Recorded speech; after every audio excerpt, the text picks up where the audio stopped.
Hello to everybody. My name is Antonio Colombo from Cotignola, Italy, and I'm very happy to introduce this symposium, Abluminus DS Sirolimus Drug-Eluting Coronary Stent, Innovative Solution to Treat Diabetic Patients. And the agenda is the following. These are the opening remarks, very short. Then we'll have a nice talk by Roxana Mehran from New York, the need of a dedicated DS to treat diabetes. As you know, we don't have these. Then Alexandre Abizaid from Brazil will talk about the ENVISOLUTIon Technology, why this stent is unique and why it should work in diabetics. Then we will have some real-world imaging insights with Abluminus by Luca Testa, and the Ability Diabetes Global Trial, which is the largest trial dealing with diabetics in a randomized design against science, will be presented by Marie-Claude Morice from Paris. And then we will have some discussion and conclusion. Azim Latib, along with Alex Abizaid, will stimulate this discussion. So let's go and move to the first speaker, Roxana. I've been asked to talk about the need for a dedicated DES to treat diabetes. Why would we even be thinking about a dedicated DES at a time like this when our current generation DES is doing so fantastically well?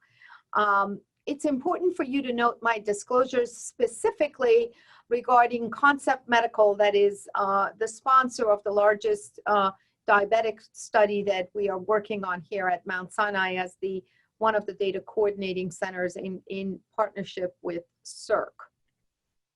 The global prevalence of diabetes is on the rise. It's no surprise to anyone, as we have seen that there are now 422 million adults with diabetes, and this global prevalence is continuing to increase over the last couple of decades. In the 1980s, it was about 5%. It's up to 8.5% in 2014, and it is absolutely looking to be increased. And now we are understanding the prediabetes and those patients with metabolic syndrome that really have huge issues with cardiovascular morbidity, mortality. And it is important to note that these patients do have an increased risk of cardiovascular death and events. And you can see that amongst diabetic patients compared to non-diabetics, this risk continues to be increased, especially with those on insulin.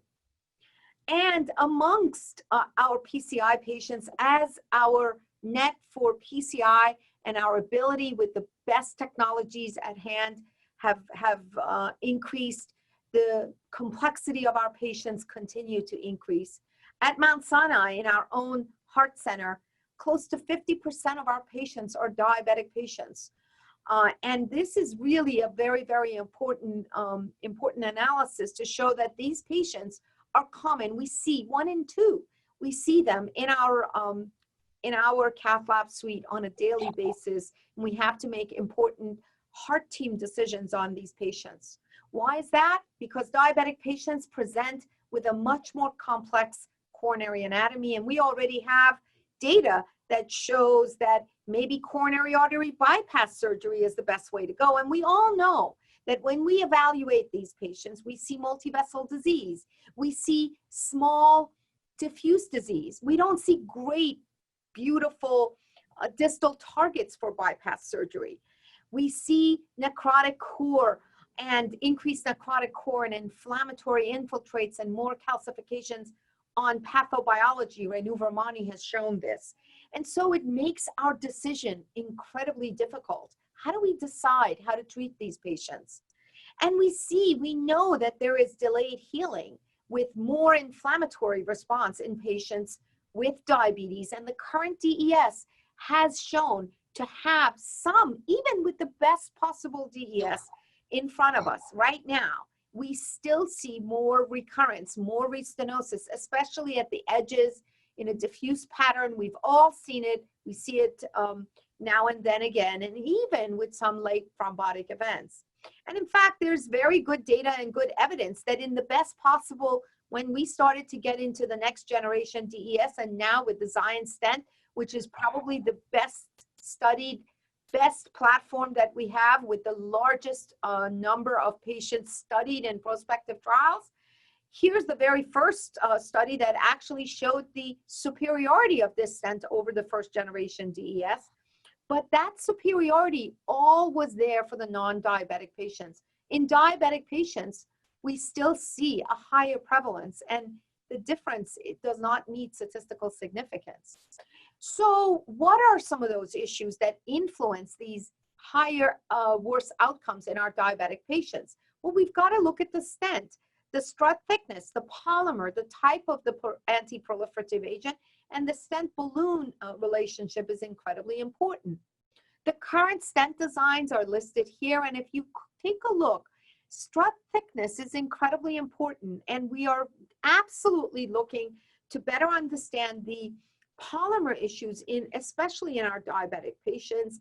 And the Abluminus DES, the one we're going to be talking about by Envision Scientific, you can see here with the lowest profile, thinnest strut, 73 microns, with a very well-documented bioresorbable polymer-coated stent. And I'll show you the concept behind this Abluminus stent and why is it so interesting that there is the drug-coated biodegradable film on abluminal side of the stent surface and the drug-coated exposed surface of the balloon. So after the drug is actually applied after the crimping of the stent on the balloon. So it gives you this homogeneous sirolimus distribution throughout the coated stent and balloon. And because the balloon sits a little bit just covering the outside of the edges, you're also getting some drug on the edges of the stent where we are seeing a lot of edge restenosis.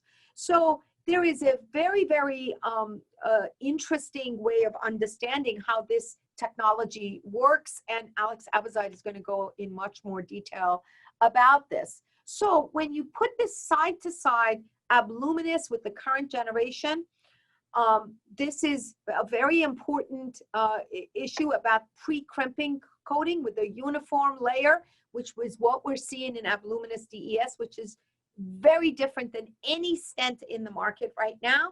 The abluminal coating with the faster, hopefully giving us a faster reendothelialization is very, very important, I believe.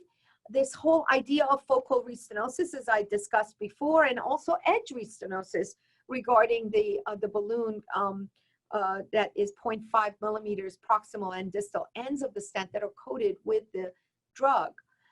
And then, of course, with a very important understanding of the diffuse disease that we are seeing, we believe that the clinical specifications that could really work well in Abluminus is so uniquely applied to the diabetic patient by improving that diffuse disease in the patients with diabetes. And of course, even in understanding that the protective biodegradable film can also even create a milieu against a no reflow, slow flow situation, and even improve maybe some of the thrombotic complications.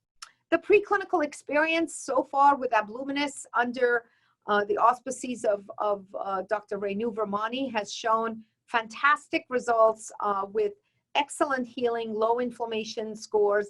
And all of this has led to some of the clinical work that has been done outside of the United States with several registries that have been undertaken, completed, or in follow-up.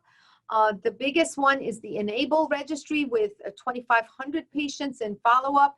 The enrollment of the DEDICATE registry with 5,000 patients, observational data, and then a very important ability randomized clinical trial that is led by Azim Latif with 165 patients versus the everolimus-eluting stent in this randomized multi-center study with a 1-year follow-up that's continuing to enroll. So lots and lots of great clinical data coming forth. And then I think the most important one is the Ability Diabetes study that we're going to hear about today, the largest ever prospective multinational single-blind study that has already taken off, and Marie-Claude Morice is going to talk to us about that. So in conclusion, ladies and gentlemen, the current studies really show that first and foremost, diabetes is on the rise. We will see and continue to see patients with diabetes come to our cath lab, and we're seeing more complex disease, and our patients are looking for a lesser invasive management of these lesions, and they would much more prefer to have angioplasty.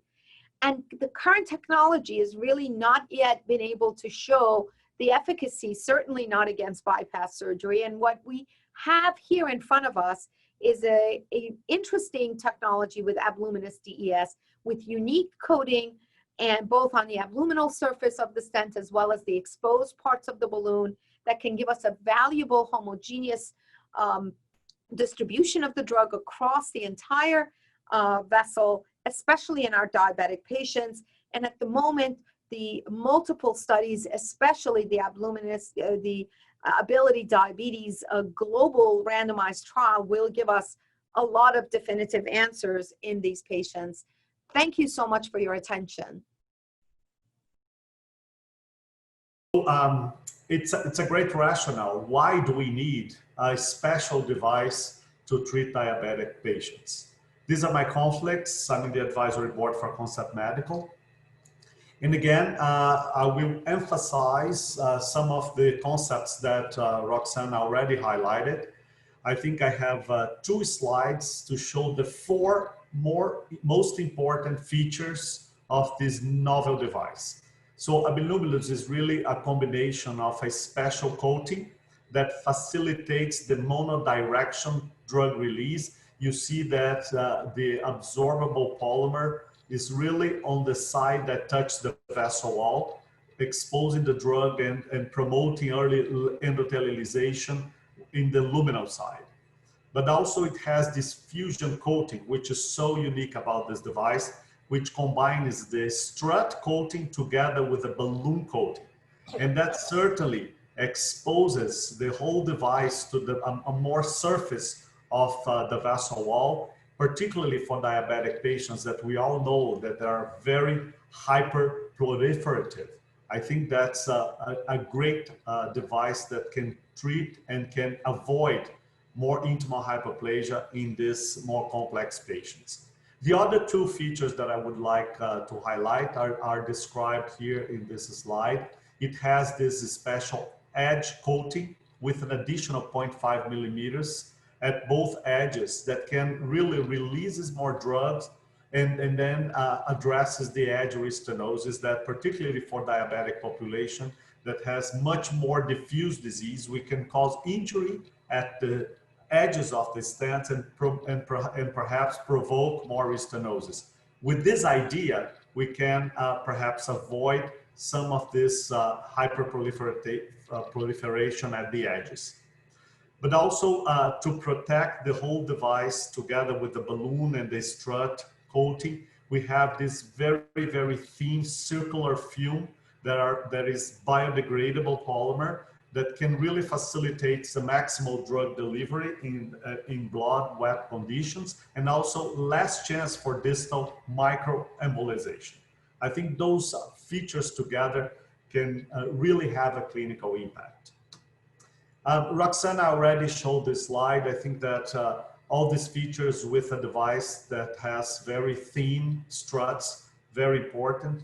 I think that Abluminus is very competitive if we compare with the newer generation devices with 73 microns. So I think this is good news when you talk about new DS platforms. But also she highlighted some of the preclinical evidence, and I like this picture that really illustrates what is this device about. So these are some pictures that you can really appreciate the coating that not only goes around the struts, but also at the balloon, which is exposed to the vessel wall. So I think that together, this coating, as you can see, can really help us to prevent intimal hyperplasia growth at the next months after stent implantation. So this is a summary of the preclinical work that really showed nearly complete endothelialization at the end of 1 week with these SAM pictures, good inhibition of neointimal proliferation, both at 30 days and 90 days, low injury scores with moderate to low inflammation, and absence of thrombus. So those are all good features that we want to see in the preclinical work before we move more aggressive with clinical trials. And this is my last slide to show the release kinetics of multiple stent sizes. And you can see here that there is a burst release, which you want to see in the first few days, that together with the balloon released, as a balloon is coated, together with the stent, you can see a more sustained release to the next 40-45 days when you see close to 70-80% of the drug completely gone. So this is just a few slides to highlight some of the important features and uniqueness about this device. Thank you so much. So it is always a pleasure to talk about this new technology I'm using since a few years now, probably even 4 years. And I'm very proud to show some of the data, but also the insights that I had the occasion to acquire during this last 4 years. So the title of my speech will be, as you can see, Imaging and Clinical Insights of Abluminus Technology. So I will not obviously do an overview over the technology in terms of details, technological details, but I will show you some of the findings that we are proud to show today according to what is our experience so far. I have no specific financial interest in, well, concerning this presentation, but I'm honestly very happy to show what is the real beginning of the story of this technology. Actually, it started in India a few years ago, with the Enable e-registry. The objective of this registry was to evaluate the safety and efficacy of the Abluminus Des Plus in an all-comers population with minimal exclusion criteria. The study design was basically very simple. Multi-center, prospective, all-comers ongoing registry performed in 31 centers in India. And the follow-up was based on ambulatory visits or telephone contact 1 month, 9 months, and then yearly. The study endpoints were the primary endpoints of MACE, such as a composite of cardiac death, target vessel MI, target lesion, target vessel revascularization at 1 year, with some secondary endpoints. And this is the breakdown of the population that's been enrolled. So as you can see, there is a high proportion of diabetic patients. This is because, of course, as I said before, this trial has been done in India, where the incidence and prevalence of diabetes is relatively high, around 40% of the population in India. So these are the findings. As you can see here, we split the population according to the presence or not of diabetes. And as you can see also, we did not find any specific and significant difference in terms of MACE at 1 year. And this is actually very good news, because we did not expect that. But this is a finding that, of course, acted as a spur to proceed in investigating this specific aspect of diabetic patients. As you can see here, no difference in terms of MACE, cardiac death, target vessel MI, TLR, TDR, and stent thrombosis. So there was a lot of promising around this new technology.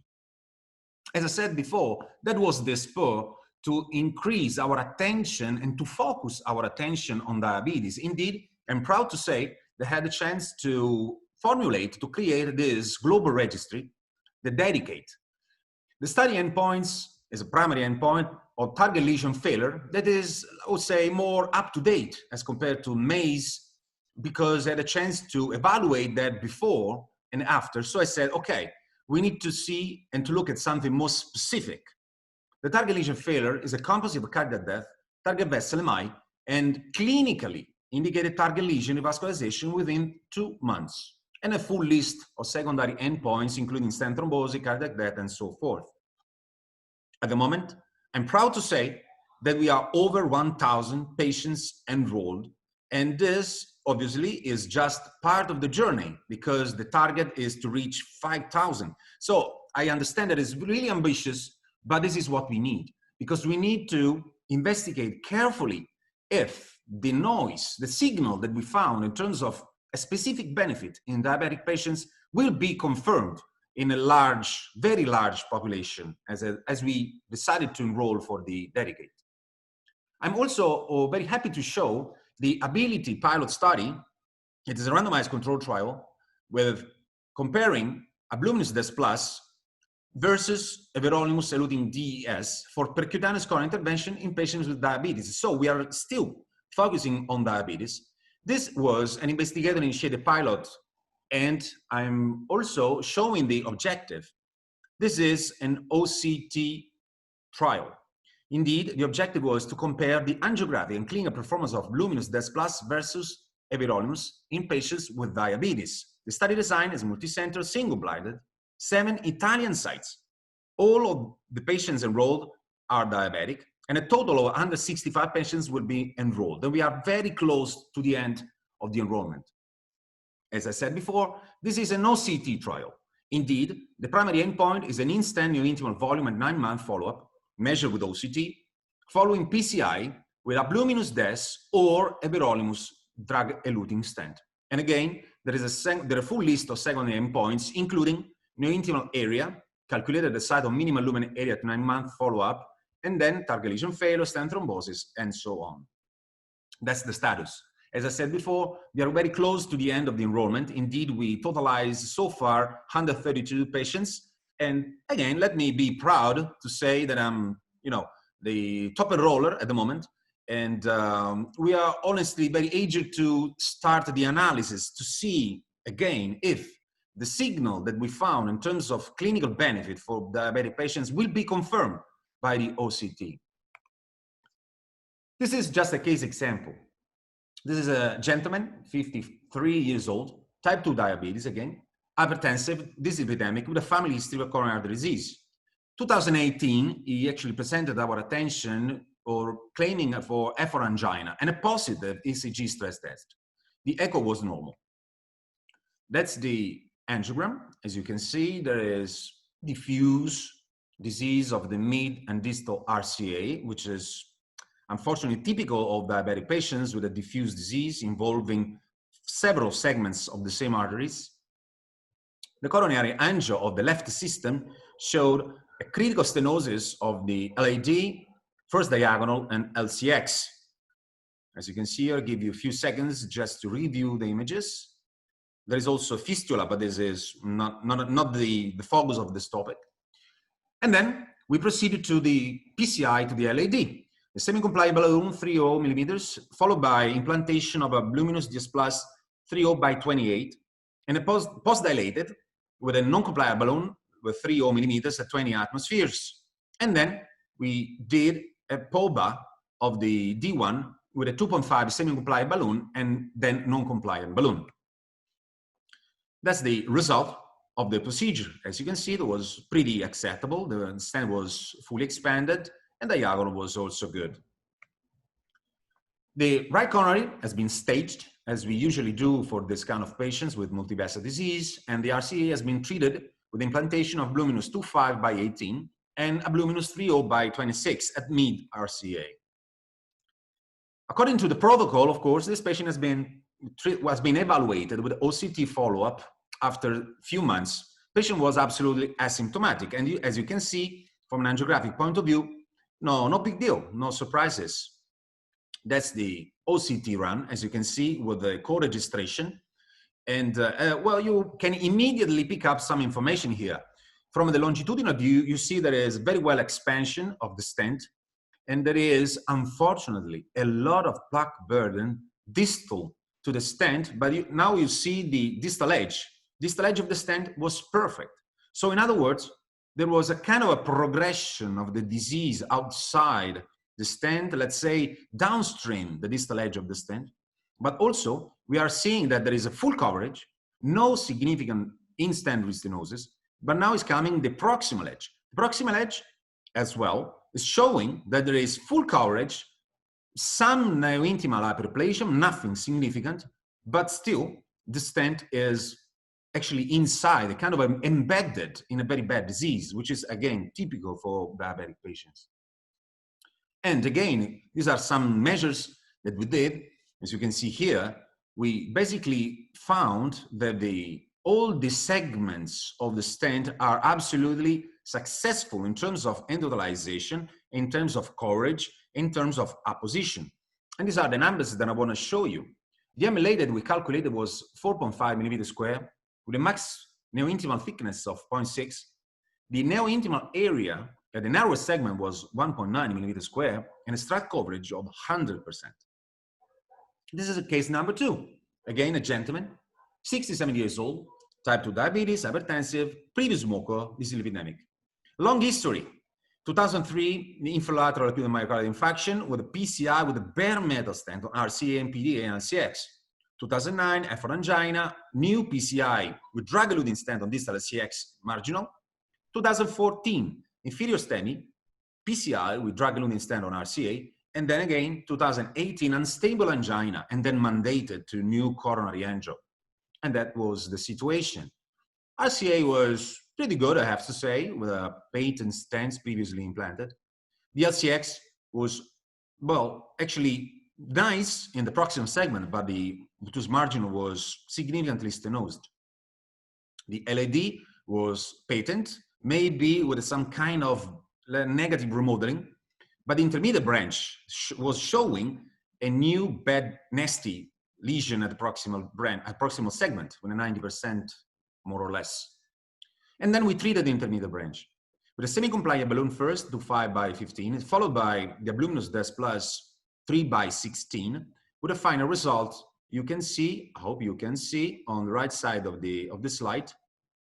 And for technical issues, I will show you. Okay, that's the final result, as you can see. Very good result, I have to say. And then, of course, we evaluated again the patient with an OCT after a few months, according to the protocol. There was no critical stenosis, according to the angio, and a good result, we will say, according to the angio. But we did the OCT anyway, that was the protocol. And then you will see, I will speed up a little bit just to show you what matters, what really matters. The distal edge is coming, is absolutely good, very, very acceptable. The rate of endothelialization apparently is 100%, but I'll show you this number in a few seconds. The stent is embedded in neointimal growth, but there is absolutely no restenosis. Indeed, the proximal edge is fine as well. You see the ostium is diseased, but not badly diseased. Indeed, the patient was absolutely asymptomatic. This is again just a cross section to show you an example of the full coverage of the stent struts. And these are the numbers. The MLA that we calculated was 3.97 millimeters square with a max neointimal thickness of 0.18. The neointimal area, the narrowest segment, was 0.6 millimeters square, and a strut coverage, again, 100%. This is the greatest signal of safety that we could find. So we were very happy to find this, absolutely, this total coverage of the struts. And I have to say that after a few years, this is exactly what I wanted to see for my patients, because this is the signal of safety that we need for every single new technology.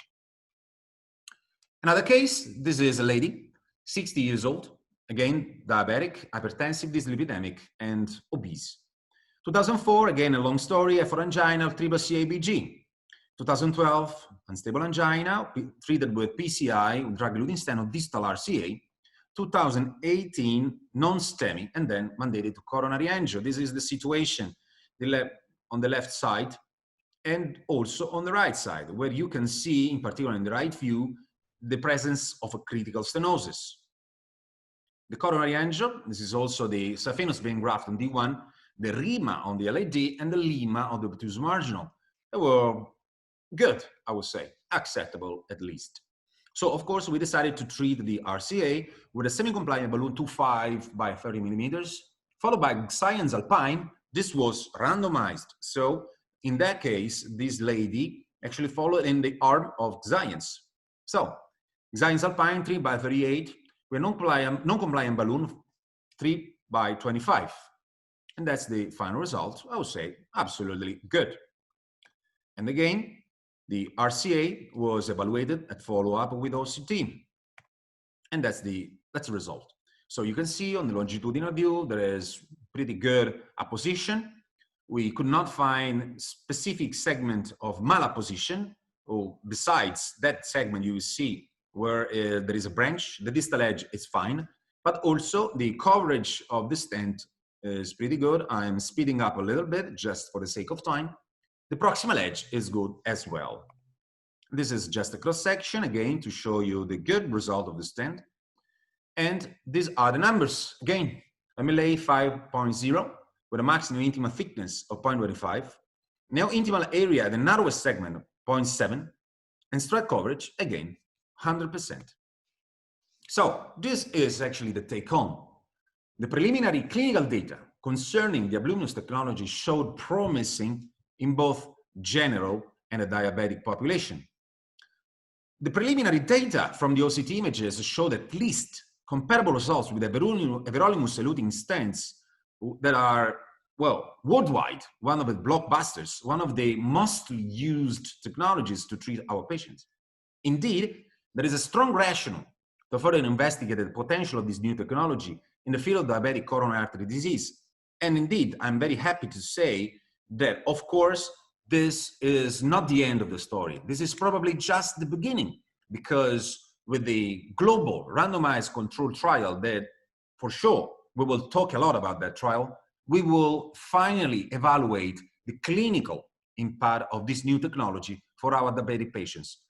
We hope, of course, that we will confirm the very good signals that we found today and in the last few years. So, again, that's not the end. This is just the beginning. Thank you for your attention. Thank you, all the concept team, for allowing me to participate in this fascinating session. I'm very happy to be with you.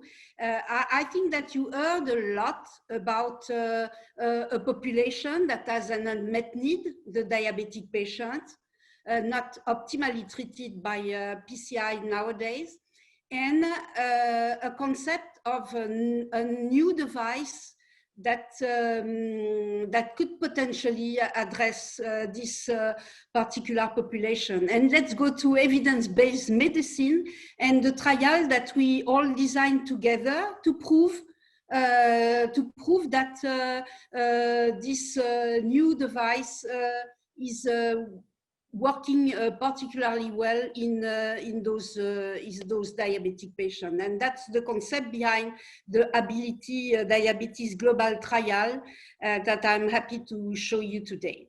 These are my disclosure. I'm the CEO of CERC, who is partially running this trial. You saw other slides on diabetes. The reality is that, as Roxana was saying, diabetes is exploding all over the world and will continue to increase. It's really increasing very rapidly. So we need really to find, of course, improve the treatment of diabetes, prevent it better, but also for the patients that are already diseased, help to treat their cardiovascular pathology.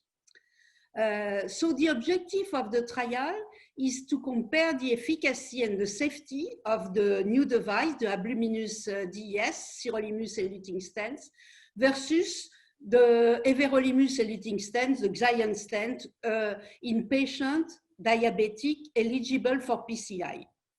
And as it will be all-comer diabetic patient, we expect to have 40% that are multivessel disease and at least 30% with acute coronary syndrome. You saw the study device several times. I think it's really important for you to understand that it's not a usual stent. Is a combination of a stent and a drug-eluting stent and a drug-eluting balloon with this fusion coating which covered all the balloon and the stent together, delivered together. And as a device, you must use it as also a drug-eluting balloon with a prolonged inflation to give time to the drug to go into the wall. And this, we thought, was really designed to treat diabetic patients. So our hypothesis for the trial is that by providing more homogeneous and more drug and greater drug delivery per millimeter square at the vessel wall, it will result in a reduction of restenosis at 1 year follow-up for the diabetic patients. So the study design is as follows. As said, it's diabetic patient only. They will receive all the one-to-one DS, the Abluminus DS or the Xience. They will be followed at 30 days, 6 months, 12 months, 24 months via a prospective, multi-center, multinational, open label, blinded for follow-up. I will show you that after. The primary endpoint between being indicated, clinically indicated target lesion revascularization at 1 year, and it's powered for non-inferiority and sequential superiority. And there is also the TLF, which is powered for non-inferiority. We will go in 20 countries, 100 sites in Europe, Asia, Australia, Latin America, and include 3,000 patients, the largest stent head-to-head stent trial nowadays. The design is simple. Patients are screened if they are diabetic. Any diabetic patient who is eligible for PCI will go there. We will look to the inclusion-exclusion criteria that we will see after. Then if they meet, they go to angiography. If there is minimum angiographic criteria, if they are not validated, the patient are screening failure. But if they are validated, then they are randomized to the Abluminus or the Xience. The trial will be partially blinded. It's unblinded at the moment of the procedure for the operator, but immediately after, the follow-up will be blinded. In the report, nowhere it will be written which stent received the patient. So it will be a relatively well-blinded trial. You can go in the trial if you are diabetic, any kind of diabetes, or a previously documented diabetic. It can be type 1 or 2, it can be on oral treatment, it can be insulin dependent, but we will recruit also newly diagnosed diabetic. When they go to the hospital, you do the blood analysis and you discover a newly diagnosed diabetic. And they need, so it's any diabetic, and they need to have a symptomatic coronary artery disease from silent ischemia to non-ST acute coronary syndrome. We will have I go directly to the clinical exclusion criteria. We will exclude only the patients in cardiogenic shock and the STEMI for practical reason, but all the other can be included, and we will exclude also the severe renal dysfunction. And the angiographic criteria are very limited. You can have one or multi-vessel. There is no limitation of the number of treated lesions or the lesion length. No limitation. So it's very inclusive. The primary endpoint of the trial is ischemia-driven target lesion revascularization at 1 year.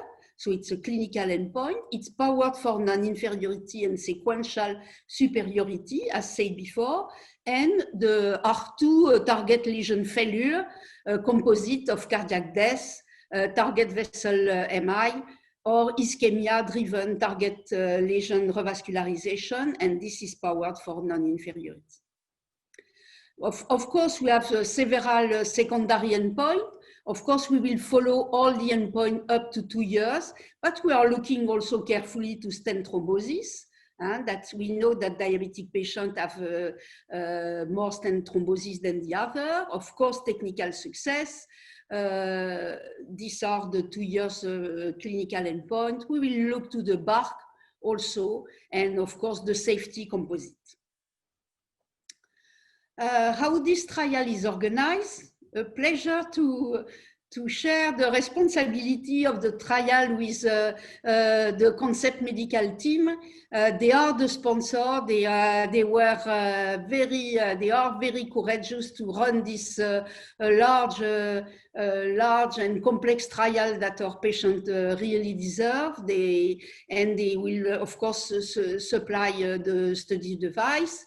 Mount Sinai, the Roxana Mehran organization is in charge with us of the site selection. They organize the project management, organize the CEC, data management and stats. And CERC from Massy will organize the site selection, the regulatory submission, project management, all the contract with site, the monitoring, the safety reporting, and the core lab for the endpoint related events. We have a wonderful executive management, three PI, Prof. Colombo, Dr. Abizaid with us, Shigeru Saito in charge of Japan, but all the trial also. Dr. Roxana Mehran is the chairperson of the trial, and I am a medical director for CERC. And we have a steering committee that you see all over the world, Fazila Malik from Bangladesh, David Hildesmith from UK, Darius Dudek from Poland, Luca Testa from Italy, Toll from Germany, and Benjamin Faury for France. They will run the trial with us. We have in green, you see where we are. We are in the submission process and beginning of the recruitment. I saw that Brazil was, we got the IRB today, so it will go to green. And we are, as you see, in Europe, Latin America, and Asia. We have 52 patients enrolled at the moment, Dr. Colombo being the lead in recruitment, and of course, he will be challenged by all the other sites, and we are opening a new site those days. So my dear colleagues, to conclude this talk, we try all to demonstrate that diabetic patient is really increasing worldwide and continue to have a poor outcome despite all medical improvement, and they need further work from and further research. And the Abluminus device that represents the combination of a drug-eluting stent and a drug-eluting balloon with the advantage of both systems has the potential to address better this particular population. The trial Abluminus Diabetic Global is the largest head-to-head stent trial for diabetics conducted so far. The patient will be recruited in all continents, allowing the conclusion of the trial to be applicable worldwide. Thank you. Thank you, Alex. And thank you to all the speakers for really interesting talks. I think it's very appropriate, you know, we're all talking about diabetes and how we improve our outcomes with diabetes. When it comes to this stent and really efficacy and showing how the stent works, maybe Roxana, do we have data on efficacy, you know, even in small numbers compared to other stents? Thank you, Azim. You know, obviously the stent so far, and Luca Testa showed some of those real world data, seems to be doing a great job with excellent performance. Its deliverability is fantastic. Its efficacy has been nicely shown, but those are all through non-comparative trials. And I think, you know, we all could say great things about single-arm studies and registries, but the fact of the matter is that the true data lays within the Ability Diabetes DM study. And we're looking for everyone of our colleagues who are part of this trial to not cherry pick their diabetic patients, but when the patients are, if you're chosen as a site, when you come in, if you want the real answer to Azim's question, which I think is a great question, randomize patients in this study, help us bring it to the finish line. I know you're doing a mechanistic study on OCT, where I think we're going to learn tremendous amounts of insight there. But I think there's no way to answer the question unless we have a big randomized trial. For the moment, the stent looks great, and we could all close our eyes and say, this is a great thing, we're doing great, and let's proceed. That's not the way we wanted to do this. We wanted to do this with a definitive trial, and that's the reason for the Abilities DM study. Yeah, absolutely. I think with the Ability study we're doing with OCT, hopefully we'll be able to show some data on intimal hyperplasia at least, and you know that the stent has a better efficacy as regards to reducing intimal hyperplasia. Antonio? I have a question for Alex.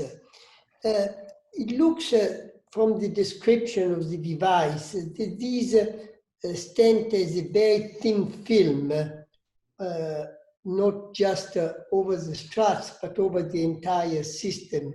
It's like a micro cover stent. Why you don't see side branch occlusion despite the presence of these almost covered stent? I think this is a great question, Antonio. This is really a microfilm. It's generally to protect the whole coating when you navigate with the device. I think once you release the stent and after you balloon, I think the whole thing is going to open up, and of course it's going to touch the vessel wall, the balloon and the strut. But after you deflate the balloon, I think that then the risk of disc embolization is much less. And this microfilm is not going to stay. I don't think it's not going to be a problem to occlude any side branch. That's at least the impression I have, and the preclinical work that I also evaluated. Antonio, I had a question for you. I mean, you've had a lot of first-hand experience with a stent. And we know that diabetics are sometimes the most complex group of patients we have to treat, multivessel disease, calcium. For the physicians who are out there who are using the stent or thinking about using the stent, what's the deliverability like of the stent? I mean, how does it compare to all the other stents we have on the market?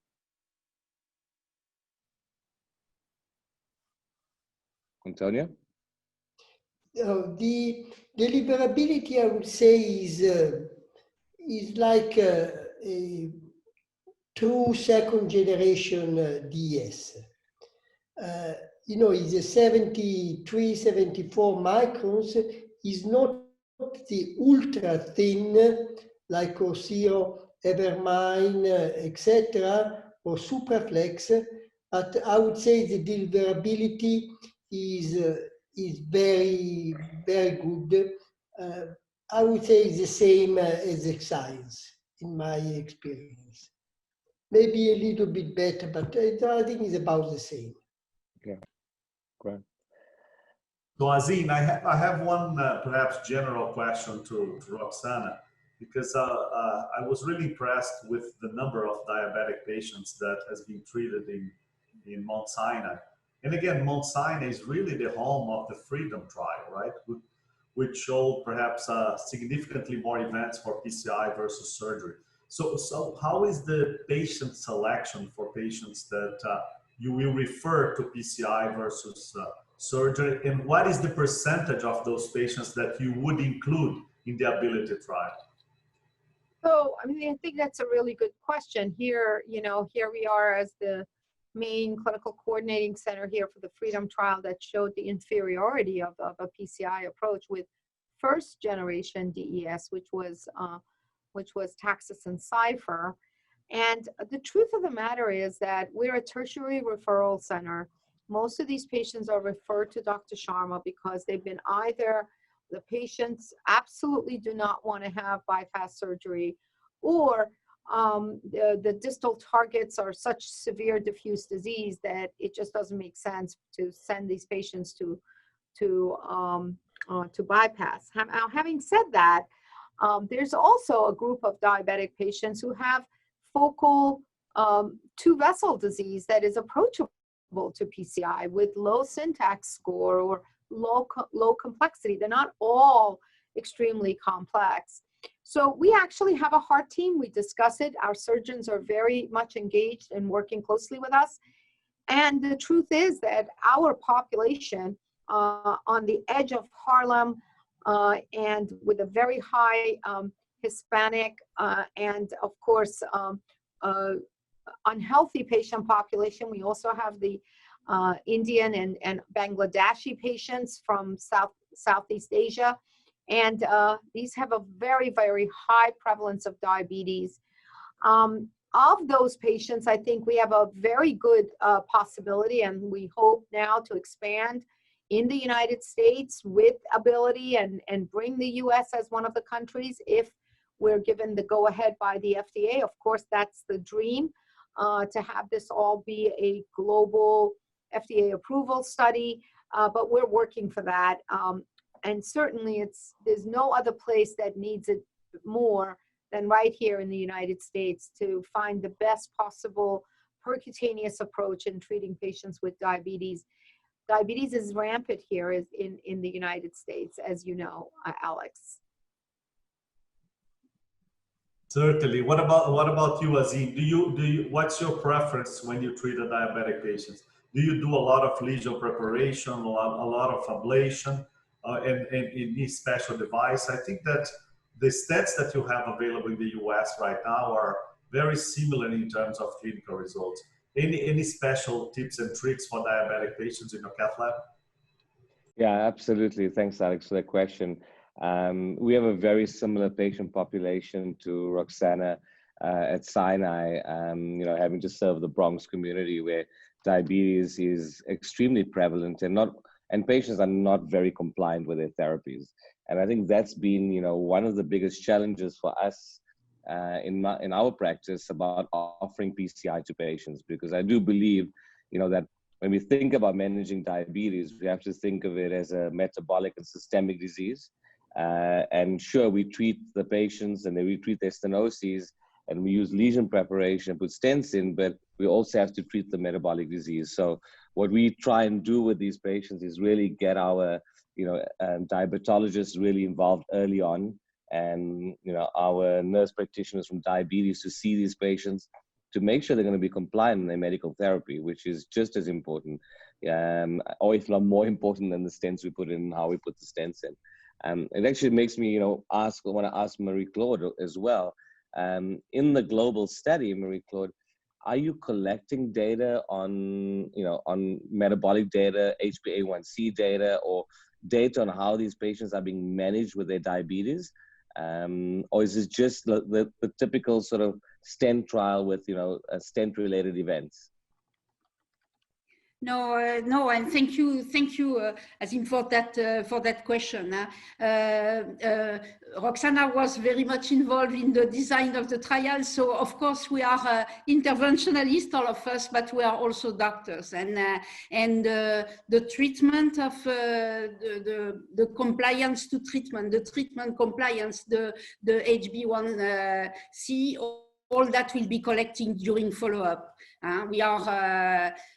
It will not be 100% monitoring of all, but on each visit, all that will be collected.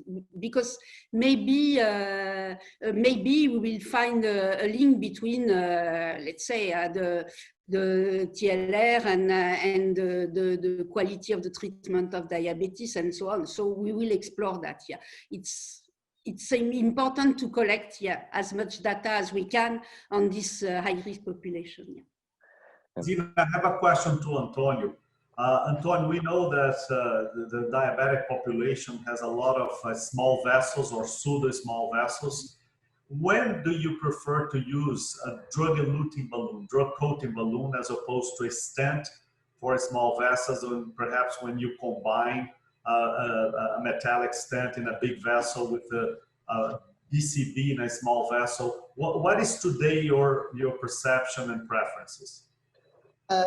Alex, let's first tell that despite my love for PCI, I must admit that when I have a diabetic patient with a long disease, especially on the LAD, I suggest surgery.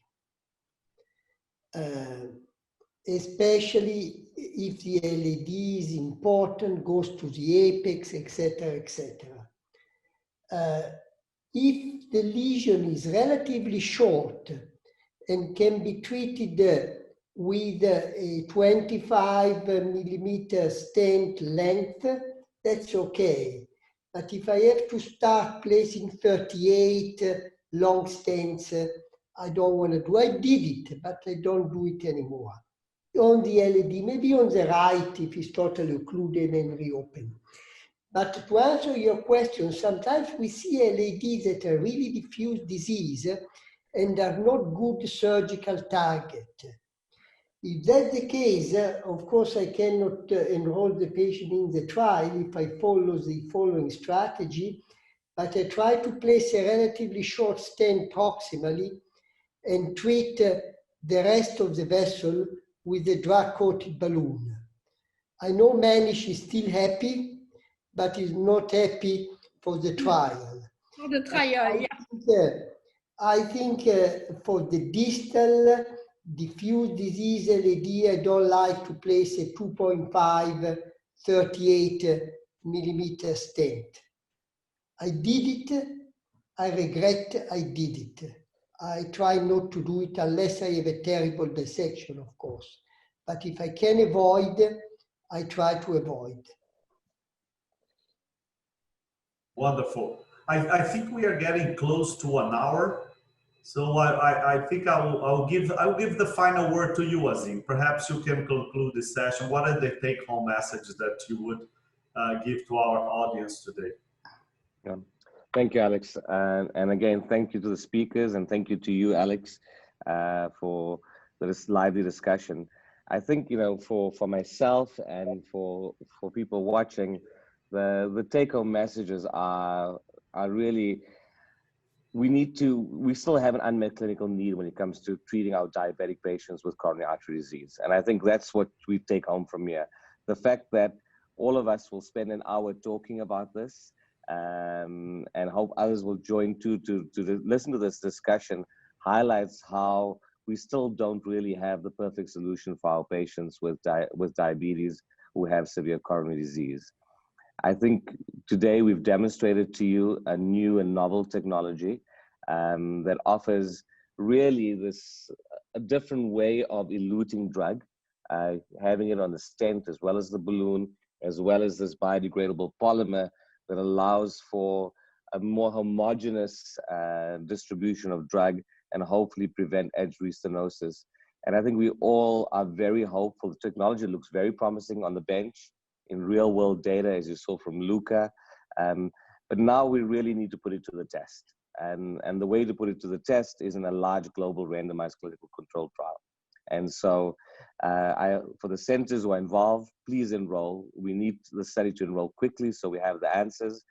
For those of you who have a lot of diabetic patients and want to be involved in the study, I'm not sure there's still sites available or space available, but please reach out to Dr. Mehran and Dr. Morice, because I know they're always looking for high enrolling sites. And I'm hoping that at the conclusion of this study, we'll have something new and more powerful in the treatment of our patients with diabetes. So thank you all for joining and for the stimulating discussion and the great presentations. Thank you so much, the wonderful faculty, and a special thank you to Concept Medical and